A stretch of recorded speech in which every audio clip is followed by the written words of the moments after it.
ಮಹಿಳೆಯರು ಉದ್ಯಮ ಆರಂಭಿಸಬೇಕು ಅಂತ ಅಂದುಕೊಳ್ಳೋದು ಹೌದು. ಆದರೆ ಬಂಡವಾಳದ ಮುಖ ನೋಡಿ ಯಾವುದೋ ಕೆಲಸ ಮಾಡ್ತಾ ಕಾಲ ಸಾಗಾಕ್ತಾರೆ. ಅಂತಹ ಮಹಿಳೆಯರನ್ನ ಹುರಿದುಂಬಿಸಲು ಸರ್ಕಾರ ಕಡಿಮೆ ಬಡ್ಡಿ ದರದೊಂದಿಗೆ ಮಹಿಳೆಯರು ಆರ್ಥಿಕವಾಗಿ ಸ್ವಾತಂತ್ರ್ಯರಾಗಲು ಕೇಂದ್ರ ಸಹಾಯ ಮಾಡುತ್ತವೆ. ನಿಮಗಾಗಿ ಇರುವಂಥ ಯೋಜನೆಗಳು ಯಾವುದು ನೋಡೋಣ ಬನ್ನಿ. ಉದ್ಯಮಶೀಲತೆಯಲ್ಲಿ ಮಹಿಳೆಯರನ್ನ ಬೆಂಬಲಿಸೋಕೆ ಭಾರತ ಸರ್ಕಾರ ವಿವಿಧ ಸಾಲ ಯೋಜನೆಗಳನ್ನು ಪರಿಚಯಿಸಿದೆ. ಈ ಸರ್ಕಾರಿ ಯೋಜನೆಗಳು ಕಡಿಮೆ ಬಡ್ಡಿ ದರಗಳೊಂದಿಗೆ ಹಣವನ್ನ ಸುಲಭವಾಗಿ ಪಡೆಯೋಕೆ ಸಹಾಯವನ್ನ ಮಾಡುತ್ತವೆ. ಮಹಿಳೆಯರು ಆರ್ಥಿಕವಾಗಿ ಸ್ವತಂತ್ರರಾಗೋಕೆ ಸಹಾಯವನ್ನ ಮಾಡುತ್ತವೆ. ಉದ್ಯಮಿಗಳಾಗೋಕೆ ಬಯಸುವ ಮಹಿಳೆಯರಿಗಾಗಿ ಕೇಂದ್ರದಿಂದ ಮಹಿಳೆಯರಿಗಾಗಿ ಹಲವು ಸ್ಕೀಮ್. ಕೇಂದ್ರ ಸರ್ಕಾರವು ನಮ್ಮ ದೇಶದ ಮಹಿಳೆಯರಿಗಾಗಿ ಹೊಸದಾಗಿ ಜಾರಿಗೆ ತಂದಿರೋ ಈ ಯೋಜನೆ ಹೆಸರು ಅನ್ನಪೂರ್ಣ ಯೋಜನೆ. ಈ ಒಂದು ಯೋಜನೆ ಮೂಲಕ ಮಹಿಳೆಯರಿಗೆ 50,000 ಹಣಕಾಸಿನ ಸಹಾಯ ಸಿಗಲಿದೆ. ಮಹಿಳೆಯರು ಕ್ಯಾಟರಿಂಗ್ ಬಿಸ್ನೆಸ್ ಆರಂಭಿಸೋದಾದ್ರೆ ಕೇಂದ್ರದಿಂದ 50,000 ರೂಪಾಯಿ ಹಣಕಾಸಿನ ಸಹಾಯ ಸಿಗುತ್ತೆ. ಇದರಿಂದ ಪದಾರ್ಥಗಳು, ಫ್ರಿಡ್ಜ್, LPG ಸಿಲಿಂಡರ್ ಹಾಗೂ ಇನ್ನಿತರ ವಸ್ತುಗಳನ್ನು ಖರೀದಿ ಮಾಡಬಹುದು.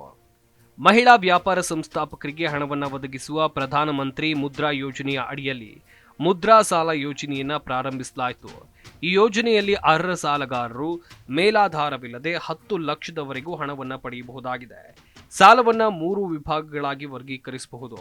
ಶಿಶು 50,000 ರೂಪಾಯಿ ಸಾಲ, ಕಿಶೋರ್ 50 ರೂಪಾಯಿ ಸಾಲದಿಂದ 5 ಲಕ್ಷ ರೂಪಾಯಿವರೆಗೆ ಸಾಲ ಸಿಗಲಿದೆ. ಇನ್ನು ತರುಣ್ ಅಡಿ 5 ಲಕ್ಷದಿಂದ 10 ಲಕ್ಷದವರೆಗೆ ಸಾಲ ಸಿಗಲಿದೆ. ಮಹಿಳಾ ಉದ್ಯಮಿಗಳಿಗೆ ಲಭ್ಯವಿರುವ ನೇರ ಅರ್ಹತಾ ಅವಕಾಶಗಳ ಮೂಲಕ ವ್ಯಾಪಾರ ನಿಧಿಗೆ ಸುಲಭ ಪ್ರವೇಶ ದೊರೆಯುತ್ತೆ. ಹಣಕಾಸು ಸಚಿವಾಲಯವು ಸ್ಟ್ಯಾಂಡ್ ಅಪ್ ಇಂಡಿಯಾ ಯೋಜನೆಯನ್ನ ಪ್ರಾರಂಭಿಸಿತು. ಇದು ಪರಿಶಿಷ್ಟ ಜಾತಿಗಳು ಮತ್ತು ಪರಿಶಿಷ್ಟ ಪಂಗಡಗಳ ವ್ಯಾಪಾರ ಉದ್ಯಮಗಳ ಜೊತೆಗೆ ಮಹಿಳೆಯರ ನೇತೃತ್ವದ ವ್ಯವಹಾರಗಳಿಗೆ ಹಣಕಾಸು ಅವಕಾಶಗಳನ್ನು ನೀಡಲಾಗುತ್ತೆ.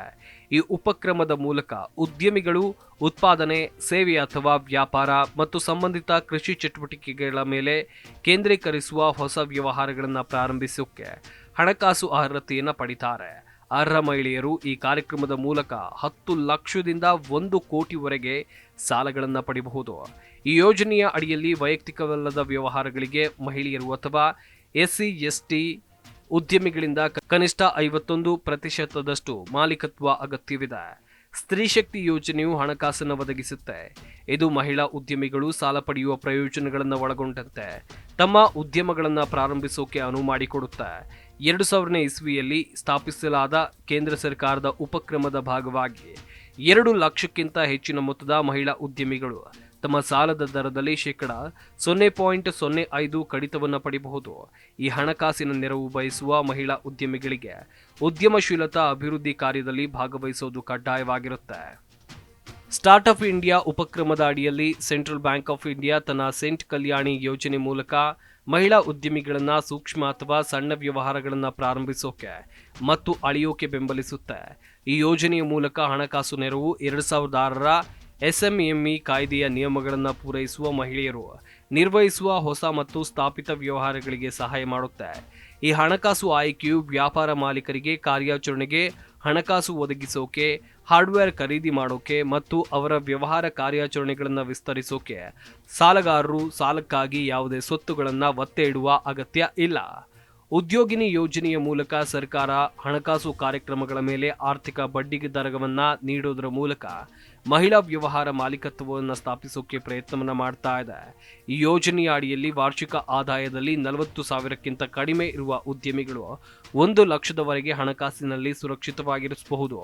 ಈ ಕಾರ್ಯಕ್ರಮದ ಮೂಲಕ ಕಡಿಮೆ ಆದಾಯದ ಕುಟುಂಬಗಳ ಮಹಿಳೆಯರು ಆರ್ಥಿಕ ಹೊರೆಗಳಿಂದ ಸ್ವತಂತ್ರವಾಗಿ ತಮ್ಮ ವ್ಯವಹಾರಗಳನ್ನು ಪ್ರಾರಂಭಿಸಬಹುದು.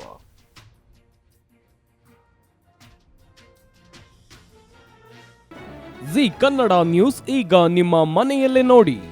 ಎಲ್ಲ ಕೇಬಲ್ಗಳಲ್ಲಿ ಈಗ ಲಭ್ಯ. ನಿಮ್ಮ ನೆಚ್ಚಿನ ಜಿ ಕನ್ನಡ ನ್ಯೂಸ್ ಈಗ ಸನ್ ಡೈರೆಕ್ಟ್ ನಲ್ಲಿ number 292, Tata play number 1664, Jio TV number 1334, NXT digital number 30, in cable number 30, city networks 51, U digital number 162, GTPL number 17, Rockline telecommunications number 42, Shri Basaveshwara cable number 168, rural cable network 60, Vinayaka digital 57, Abhishek cable 821, city channel 53, Siddeshwara cable network 57, V4 digital Infotech 628, Surya digital networks 53, Gajanan digital number 836, Malnad infotech private limited number 56, Metrocast number 830, victory digital number 167ರಲ್ಲಿ ನೋಡಿ ಆನಂದಿಸಿ.